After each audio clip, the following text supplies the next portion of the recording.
Ganun din pala. Siguro hindi lang nag-detonate.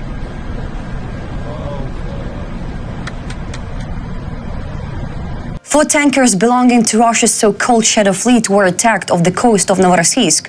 Footage that you have seen has appeared online, likely capturing the moment when drones struck one of the vessels. According to Western media reports, the tankers were owned by Greek companies and were en route to Novorossiysk to load oil.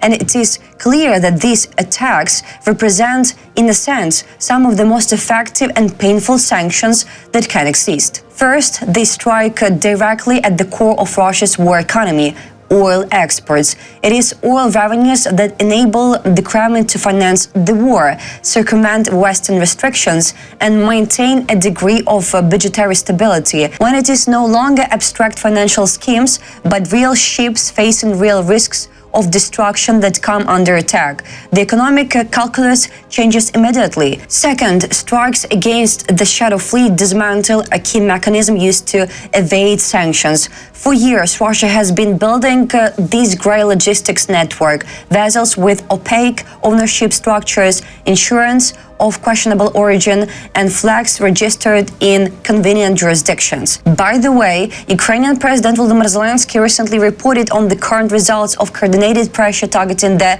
activities of Russia's shadow fleet. In particular, at least 20% of the vessels belonging to this fleet have now ceased operations. At the same time, the president noted that the existing restrictions on Russia's maritime oil exports are expected to reduce Russian revenues by at least $30 billion annually. Additional pressure will certainly increase the scale of Russia's losses and consequently reduce the funding of Russia's war.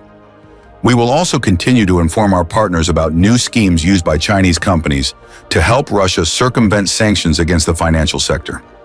Notably, the United Kingdom is currently discussing the possibility of directing proceeds from oil seized from vessels belonging to Russia's shadow fleet towards supporting Ukraine's war effort. This was reported by The Times, citing a government source familiar with the discussions.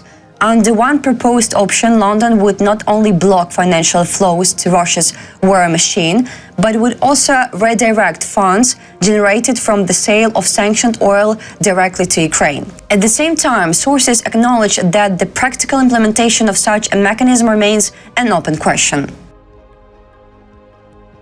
This would have a dual impact on Russia's war machine.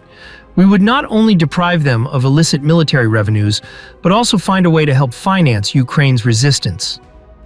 Against this backdrop, UK special forces are preparing for potential raids against vessels of Russia's shadow fleet. This would involve elite units trained to board tankers from helicopters and seize their crews. Such operations have become possible after the government established a legal framework for action under sanctions legislation and anti-money laundering laws. Tankers are expected to become targets. According to the report, two tankers sanctioned by the UK, Spring Fortune and Range Vale, are due to transit the English Channel around midweek. Both vessels are carrying crude oil and are sailing under false flags of Cameroon and Zimbabwe, making them potential candidates for intervention. The Spring Fortune was added to the UK sanctions list in May last year for its involvement in activities aimed at destabilizing Ukraine or benefiting the Russian government. Previously, the tanker had repeatedly changed its name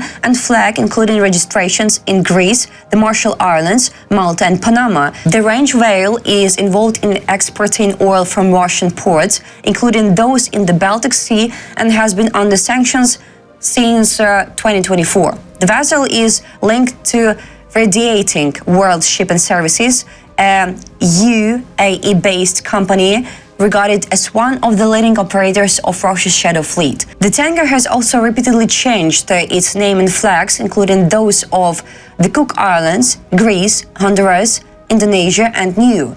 In addition, NATO representatives in the United Kingdom are reportedly tracking at least 3 suspected Russian tankers, Vesna, Veronica 3 and Bertha, currently transiting the Atlantic toward Europe, increasing the likelihood of further vessel seizures. Particular attention has been drawn to the tanker White Condor, which passed through the English Channel under the flag of Aruba without interference. Authorities in Aruba stated that the country does not maintain a shipping registry, that the use of its flag is illegal, and urged states to open criminal cases if such vessels enter their ports. It is known that the tanker has not undergone a port inspection since 2018, raising serious concerns over safety and the risk of accidents or oil spills.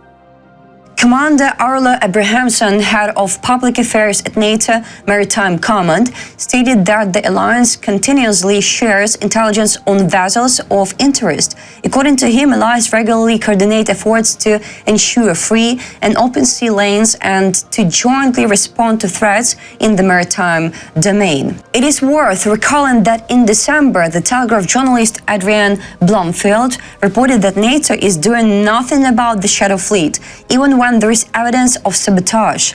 Russia is using tankers from its Shadow Fleet to spy on NATO countries and carry out acts of sabotage against maritime communications. However, Europe still appears unwilling to respond firmly, pretending that its hands are tied. Blomfield, an international affairs correspondent, writes about this in an article for The Telegraph. He recounts in particular the story of the tanker Eagle S, which a year ago dragged its anchor along the seabed in the Baltic Sea, damaging several underwater cables. The tanker and its crew were subsequently detained by Finland, despite a substantial body of compelling evidence indicating that this specific vessel was responsible for the damage. In October, the Helsinki District Court dismissed the criminal charges against the crew. As Blomfield notes, the judges based their ruling not on the substance of the case but on jurisdiction. The sabotage occurred not in Finland's territorial waters but in its exclusive economic zone.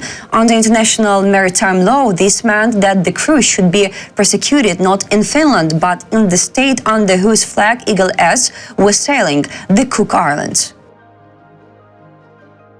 The Cook Islands are a sparsely populated archipelago in the southern Pacific Ocean, whose economy largely depends on granting flags of convenience to foreign vessels.